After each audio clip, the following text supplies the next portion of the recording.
Hello viewers, আসসালামু আলাইকুম। আশা করি সবাই অনেক ভালো আছেন। আলহামদুলিল্লাহ আমি অনেক ভালো আছি। আজকে আমি আপনাদের সাথে শেয়ার করব কিভাবে শুকনো চালের গুঁড়ো দিয়ে পারফেক্টভাবে শিরিষ পিঠা বানাবেন। তো আশা করি আজকের ভিডিও আপনাদের অনেক ভালো লাগবে। ভালো লাগলে অবশ্যই একটা লাইক করবেন। তো প্রথমে একটা বাটিতে আমি 1.5 কাপের মতো শুকনো চালের গুঁড়ো নিয়েছি আর দিয়ে দিচ্ছি পরিমাণ মতো লবণ। তো লবণটা এখন চালের গুঁড়োর সাথে ভালোভাবে মিশিয়ে নেব। এখন ঠান্ডা পানি দিয়ে অল্প অল্প করে একটা ডো তৈরি করে নেব।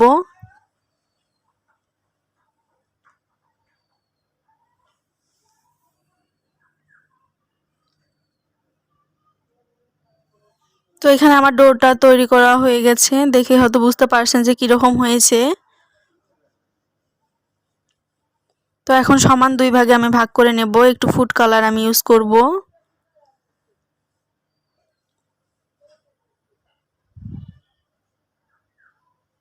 তো এখানে আমি একটু অরেঞ্জ কালার ইউজ করেছি। তো আপনারা যে কোনো কালার ইউজ করতে পারেন অথবা সাদাই বানাতে পারেন।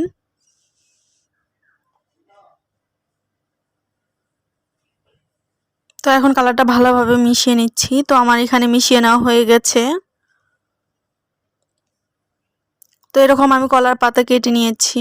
তো কলার পাতাতে বানাবেন, যদি না থাকে যে কোনো ধরনের পাতা, কাঁঠাল পাতা অথবা কাগজের মধ্যেও কিন্তু বানাতে পারবেন।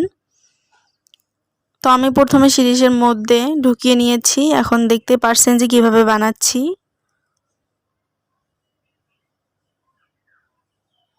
তো চাল বাটাবাটির ঝামেলা ছাড়াই কিন্তু শুকনো চালের গুঁড়ো দিয়ে আপনারা খুব সহজেই বানাতে পারবেন।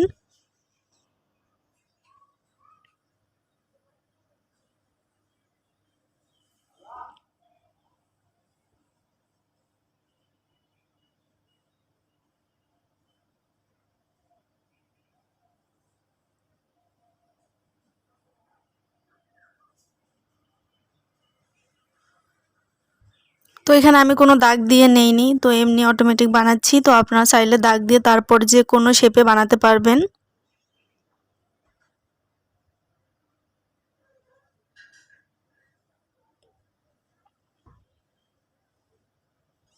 তো এভাবে আমি সবগুলো পিঠাই বানিয়ে নেব।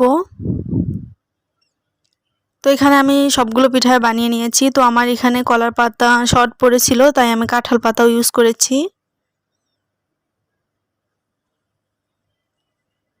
তো এখন চলে যাচ্ছি ভাপ দেওয়ার জন্য চুলায়। তো চুলায় আমি একটা হাঁড়ি বসিয়ে দিয়েছি। তো হাঁড়ির মধ্যে দিয়ে দিচ্ছি একটা ছাঁকনি। তো ছাঁকনির মধ্যে আমি আজকে ভাপ দেব। তো আপনারা চাইলে কাপড়, সুতি কাপড় ভালোভাবে পেঁচিয়ে দিয়ে তারপরে ভাপ দিতে পারবেন। তো ছাঁকনির মধ্যে ভাপ দিলে তাড়াতাড়ি হয়ে যাবে। তো এখন ঢাকনা দিয়ে ঢেকে আমি ভাপ দিয়ে নেব। তো আমার ভাপ দিয়ে নেওয়া হয়ে গেছে। তো দেখতে পারছেন যে কীরকম হয়েছে। তো এভাবে আমি সবগুলো পিঠায় ভাপ দিয়ে নেব। তো এরপর আপনার ফ্যানের নিচে রেখে অথবা রোদের মধ্যে দিয়ে ভালোভাবে শুকিয়ে নেবেন।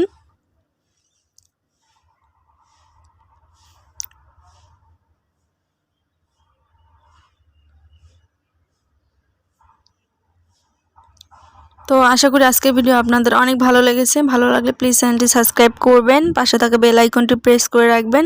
আবার কোন নতুন রেসিপি নিয়ে আসবো আপনাদের মাঝে। সবাই সুস্থ থাকবেন, ভালো থাকবেন। আল্লাহ হাফেজ।